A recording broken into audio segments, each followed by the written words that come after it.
ನಮಸ್ಕಾರ ಸ್ನೇಹಿತರೆ, ನೀವು ಕಾರಲ್ಲಿ ಲಾಂಗ್ ಡ್ರೈವ್ ಹೋಗುವಾಗ ರಸ್ತೆಯ ಅಕ್ಕಪಕ್ಕ ಎಲ್ಲಾದರೂ ಹಳದಿ ಮತ್ತು ಕೇಸರಿ ಬಣ್ಣದ ಲೋಕವನ್ನ ನೋಡಿದ್ದೀರಾ? ಸಿನಿಮಾ ಶೂಟಿಂಗ್ ತರಹ ಕಾಣೋ ಆ ಜಾಗ ಬೇರೆ ಎಲ್ಲೂ ಇಲ್ಲ. ಅದು ನಮ್ಮ ಚಾಮರಾಜನಗರದ ಕಿರೀಟ ಗುಂಡ್ಲುಪೇಟೆ. ಎಷ್ಟೋ ಜನ ಊಟಿಗೆ ಹೋಗೋ ಅರ್ಜೆಂಟಲ್ಲಿ ಈ ಊರನ್ನ ಸುಮ್ಮನೆ ಪಾಸ್ ಮಾಡ್ತಾರೆ. ಆದರೆ ಇಲ್ಲಿ ಇಳಿದು ನೋಡಿದ್ರೆ ಸಿಗೋ ಮಜಾನೇ ಬೇರೆ.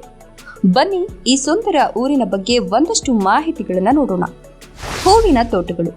ಗುಂಡ್ಲುಪೇಟೆ ಅಂದ ತಕ್ಷಣ ನಮಗೆ ನೆನಪಾಗೋದು ಅಲ್ಲಿನ ಸೂರ್ಯಕಾಂತಿ ಮತ್ತು ಚೆಂಡು ಹೂವಿನ ತೋಟಗಳು. ಜೂನ್ನಿಂದ ಸೆಪ್ಟೆಂಬರ್ ತಿಂಗಳ ಸಮಯದಲ್ಲಿ ನೀವು ಇಲ್ಲಿಗೆ ಬಂದ್ರೆ ಇಡೀ ಭೂಮಿಯೇ ಹಳದಿ ಮತ್ತು ಕೇಸರಿ ಬಣ್ಣದ ಸೀರೆ ಉಟ್ಟಂತೆ ಕಾಣುತ್ತೆ.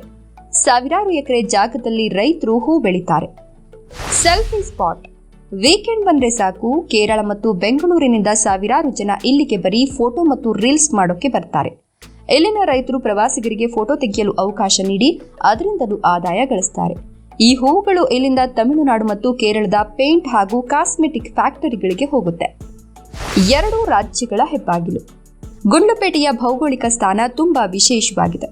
ಇದು ಕರ್ನಾಟಕ, ಕೇರಳ ಮತ್ತು ತಮಿಳುನಾಡು ರಾಜ್ಯಗಳ ಗಡಿಯಲ್ಲಿರುವ ಪ್ರಮುಖ ಪಟ್ಟಣ.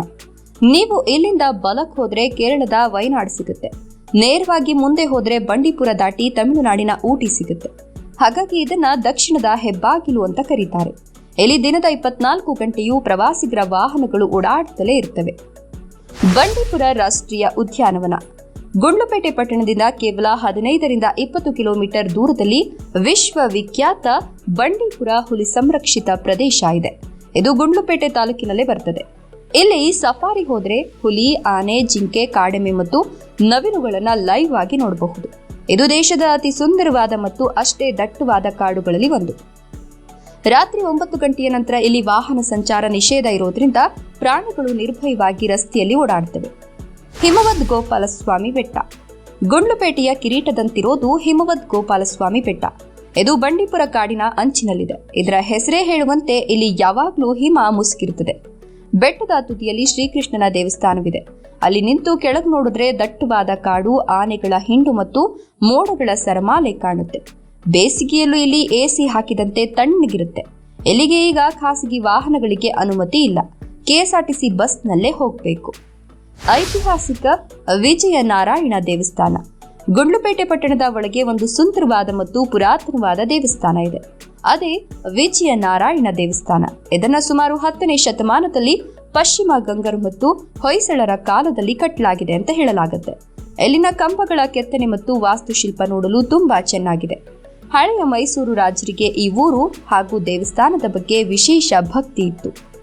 ತರಕಾರಿಗಳ ಕಣಜ. ಗುಂಡ್ಲುಪೇಟೆ ಕೇವಲ ಹೂವಿಗೆ ಮಾತ್ರ ಫೇಮಸ್ ಅಲ್ಲ, ಇದು ದೊಡ್ಡ ತರಕಾರಿ ಮಾರುಕಟ್ಟೆ ಕೂಡ ಹೌದು.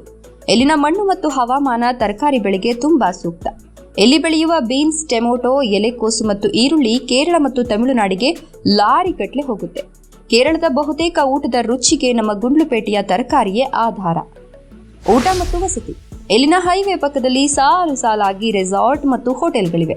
ಪ್ರವಾಸಿಗರು ಬಂಡೀಪುರ ಮತ್ತು ಊಟಿಗೆ ಹೋಗುವ ಮುನ್ನ ಇಲ್ಲಿ ತಂಗ್ತಾರೆ. ಇಲ್ಲಿನ ಹೋಟೆಲ್ಗಳಲ್ಲಿ ಮೈಸೂರು ಶೈಲಿಯ ಊಟ, ರಾಗಿ ಮುದ್ದೆ ಮತ್ತು ನಾಟಿ ಕೋಳಿ ಸಾರು ತುಂಬಾ ಫೇಮಸ್. ಕೇರಳದ ಬಾರ್ಡರ್ ಹತ್ರ ಇರೋದ್ರಿಂದ ಕೇರಳ ಸ್ಟೈಲ್ ಊಟವೂ ಇಲ್ಲಿ ಸಿಗುತ್ತೆ. ಹೆಸರು ಬಂದದ್ದು ಹೇಗೆ?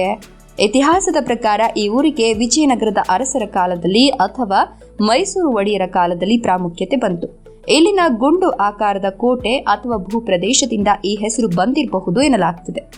ಒಟ್ಟಾರೆಯಾಗಿ ಹೇಳೋದಾದ್ರೆ ಗುಂಡ್ಲುಪೇಟೆ ಅಂದ್ರೆ ಬರೀ ಹೈವೇ ಮೇಲೆ ಹೋಗುವಾಗ ನೋಡುವ ಊರಲ್ಲ. ಹೂವಿನ ತೋಟದಲ್ಲಿ ಫೋಟೋ ತೆಗೆಸಿಕೊಂಡು ಗೋಪಾಲಸ್ವಾಮಿ ಬೆಟ್ಟದ ಚಳಿ ಅನುಭವಿಸಿ ಬಂಡೀಪುರದ ಆನೆಗಳನ್ನ ನೋಡಿದ್ರೇನೆ ನಿಮ್ಮ ಪ್ರವಾಸ ಪೂರ್ತಿಯಾಗೋದು. ಸ್ನೇಹಿತರೆ, ಹೂವಿನ ನಗರಿ ಗುಂಡ್ಲುಪೇಟೆಯ ಬಗ್ಗೆ ಈ ಮಾಹಿತಿ ನಿಮ್ಗೆ ಇಷ್ಟ ಆಗಿದ್ರೆ ಈ ವಿಡಿಯೋವನ್ನ ಲೈಕ್ ಮಾಡಿ, ನಿಮ್ಮ ಸ್ನೇಹಿತರಿಗೆ ಶೇರ್ ಮಾಡಿ ಮತ್ತು ನಮ್ಮ ಚಾನೆಲ್ ಅನ್ನ ಮರೆಯದೆ ಸಬ್ಸ್ಕ್ರೈಬ್ ಮಾಡ್ಕೊಳ್ಳಿ. ಧನ್ಯವಾದಗಳು.